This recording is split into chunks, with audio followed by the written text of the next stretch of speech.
눈꺼풀 처졌을 때는 일단은 처져 있는 그 피부를 잘라내고 쌍꺼풀을 만드는 상안검 수술을 생각해 볼 수 있고요. 그리고 이제 보통 쌍꺼풀이 있는 분들 같은 경우에 안녕하세요.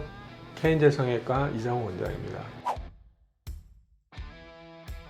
눈꺼풀 처졌다 해서 무조건 이제 수술을 권하거나 그렇게 말씀드릴 수는 없고요. 보통 이제 성형 수술이라는 부분이 불편함을 해소할 수 있고 유행적으로 보기 좋게 만들기 위해서 어떤 수술이기 때문에 어찌 보면은 필수라기보다는 선택의 영역이라고 보시면 되겠습니다. 보통 이제 경미하게 처져 있을 때는 수술보다는 이제 경과를 보는 경우도 있겠지만 되게 이제 나이가 드시면서 눈꺼풀이 처지면서 시야를 너무 가리게 되면은 이 시야를 확보를 하기 위해서 눈썹을 이렇게 과하게 들면서 이마를 사용하면서 눈을 뜨시는 분들이 있어요. 그러다 보면은 이마의 주름이 너무 심하게 강조가 된다든지 그래서 눈이 너무 무겁게 느껴진다든지 그런 분들한테 수술을 권유해 드릴 수가 있고요. 그리고 이제 눈꺼풀이 처지면서 이 바깥쪽에 눈물이 맺히고 고이면서 짓무르는 분들이 계십니다. 그런 것 때문에 계속 이렇게 손이 간다거나 따갑다거나 가렵다거나 피부 자체가 약간 붉으스름하게 이제 발적이 생긴다든지 그게 반복되는 분들은 처진 눈꺼풀을 개선하기 위해서 수술을 하는 것이 필요하다고 봅니다.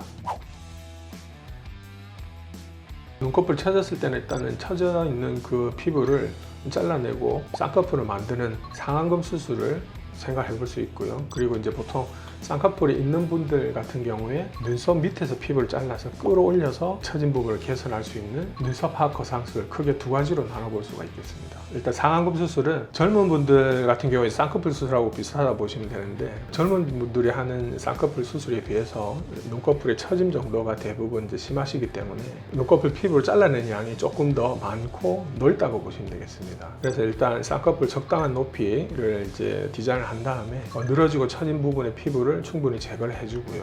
그 다음에 그 안쪽에 있는 눈둘레 근육을 제거를 해준 다음에 지방이 많은 분들 같은 경우에는 지방을 제거를 해줘야 되고 지방이 너무 없을 경우에는 오히려 이제 지방을 채워주는 경우도 간혹 있을 수 있습니다. 그리고 이제 눈 뜨는 근육을 피부 쪽으로 이제 고정을 해주면서 떴을 때 쌍꺼풀이 선명하게 잡힐 수 있게끔 만드는 수술이라고 보시면 되겠습니다. 눈썹 하악 거상술 같은 경우에는 보통 이제 쌍꺼풀이 있는 분들한테 이제 주로 권해드리거든요.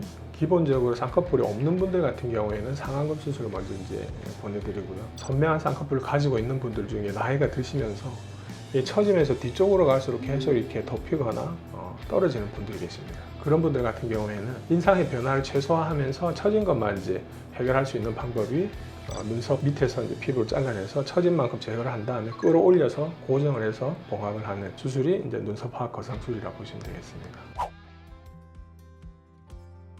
저 같은 경우에는 개인적으로 두 개를 동시에 같이 하지는 않습니다. 일단은 두 개를 같이 하다 보면은 하나도 이게 모양을 원활하게 잡기가 힘든 경우가 생길 수 있어요. 그래서 저희 같은 경우에는 단계적으로 이제 수술을 권해드리고요. 만약에 이제 상안검을 먼저 했다고 가정했을 때 상안검을 한 뒤에 충분히 시간이 지났을 때 이제 뒤쪽의 처짐이나 이런 것들 때문에 좀 신경이 쓰인다 하시는 분들이 계시면 이제 눈썹 하악 거상술을 권해드리기도 하고요. 보통 이제 두 개를 한꺼번에 처음부터 같이 하지는 않습니다.